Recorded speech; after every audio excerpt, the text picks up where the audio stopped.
¿Qué pasaría si...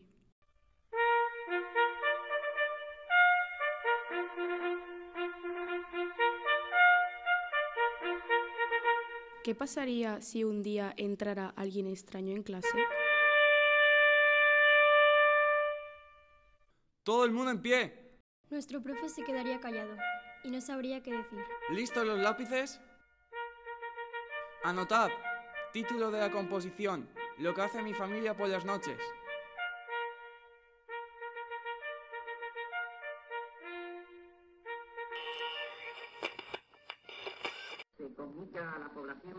Los niños no están en contra de nada.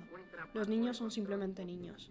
Los niños de tu edad tienen que ir a la escuela, estudiar mucho y ser cariñosos con su familia. Papá, ¿tú estás en contra de la dictadura? ¿También te van a llevar preso? No, ¿Cómo lo sabes? tú me traes buena suerte, chico. Esta historia es la que pasaría en una dictadura.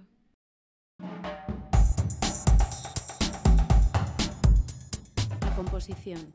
Un libro de Antonio Escármeta y Alfonso Ruano, de Ediciones Ecaré. Un book trailer realizado por el alumnado de tercero de ESO B del IES Francisco Figueras Pacheco. Alicante, 2023.